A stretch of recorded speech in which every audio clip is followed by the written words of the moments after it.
Pemirsa kembali di Lancetalk kembali kita lanjutkan. Ya. Saya ke Mbak Dahlia. Mbak Dahlia, mungkin nggak sih kalau kita tadi sempat berdiskusi ya pas jadi iklan ya, mungkin nggak sih kita mendapatkan data pasti begitu ya mengenai jumlah pemilih pemula yang datang dari yang ada datanya dan yang betul-betul datang. Gitu itu mungkin nggak sih Mbak dilakukan supaya kita itu bisa tahu sangat nih. mungkin ada metodenya. Oke. Jadi memang pada saat di TPS tidak ada pendataan itu gitu ya. Tetapi bisa saja kemudian kita ada absensinya dan ada data si A si B ini memang usianya berapa gitu. Kemudian data itu harus diolah dulu baru menghasilkan berarti kan nih yang datang si A si B, oh mereka memang nih usianya muda. Pemilih mula atau pemilih pemuda itu harus dalam proses diolah dulu, tidak seperti yang laki-laki dan perempuan ya. Laki-laki dan perempuan memang secara di absen itu udah kelihatan L sama P gitu.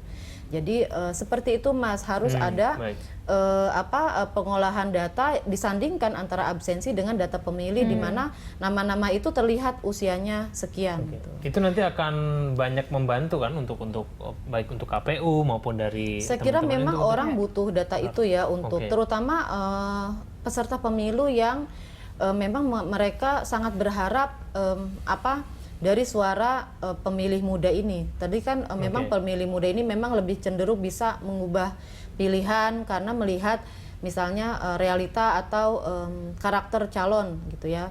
Dia tidak ada ikatan-ikatan primordialismenya. Tapi kalau menurut saya memang tadi lagi selain data itu penting untuk dimanfaatkan oleh peserta, tentu pemilih pemulanya ini atau pemilih mudanya ini harus dididik. Dan kita agaknya di Indonesia belum memanfaatkan momen pemilu untuk pendidikan terhadap pemilih muda. Misalnya katakanlah ada debat nih, event debat itu sebenarnya bisa dimanfaatkan oleh guru. Nah ini peran guru juga ya untuk membuat misalnya nonton bareng atau dia dijadikan sebuah media untuk bisa mendidik orang bahwa kalau kamu melihat calon gubernur wakil gubernur harus ini nih kontennya, dia bicara apa gitu. Kemudian sejauh mana ketika calon itu bicara itu berpengaruh loh terhadap kehidupan kita. Nah itu media pemilu itu bisa sebenarnya dijadikan media untuk pendidikan politik melalui event-event itu, nonton bareng. Kemudian pada saat debat itu ditonton bersama kan jadi ada diskusi antar kelompok gitu ya. Nah itu sebenarnya bisa. Terus event-event apa lagi, misalnya pemilihan OSIS itu dijelaskan juga, berarti harus ada kampanye, berarti kita harus mengukur nih integritas calon ketua OSIS. Integritas itu apa sih? Nah itu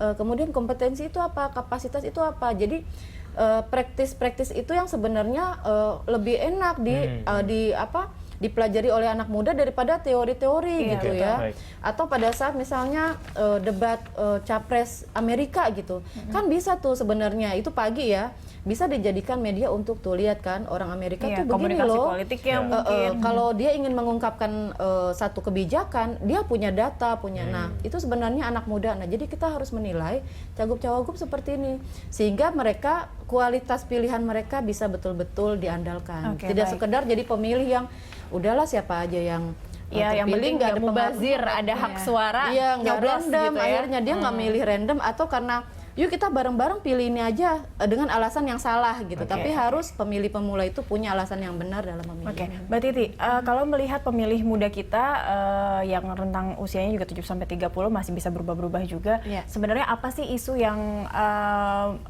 yang mendorong mereka yang nantinya juga bisa menentukan mereka memilih paslon 1, 2 atau 3 gitu? Iya, ada riset yang dilakukan tahun 2014 ya, tapi ini untuk pemilu legislatif. Tapi saya rasa masih signifikan legislatif dan presiden. Apa sih isu yang paling mempengaruhi anak muda dan paling menjadi perhatian mereka di dalam proses pemilihan? Ternyata isu nomor 1 itu korupsi. Jadi ini yang kemudian menjadi kegelisahan anak muda ya. Dan kalau kita turunkan, korupsi ini kan bukan hanya soal penyalahgunaan uang, tapi bagaimana pelayanan publik di lingkungan mereka yang disalahgunakan, dimanipulasi. Dan mereka punya kegelisahan yang sangat besar terhadap bagaimana pemimpin mereka ketika menjalankan atau mengelola pemerintahan. Dan isu anti korupsi ini kalau diturunkan dalam program yang pro anak muda, misalnya bagaimana aktualisasi diri, kemudian kemudian juga bagaimana menjadi pribadi yang jujur, anti korupsi dan lain sebagainya. Ini kan kenapa misalnya mereka menjadi apatis ketika mereka harus mengaktualisasi diri, fasilitasnya dikorup, lalu yang menjadi hak mereka, dana pendidikan juga dikorup gitu ya. Nah ini kan yang terdampak akhirnya mereka juga.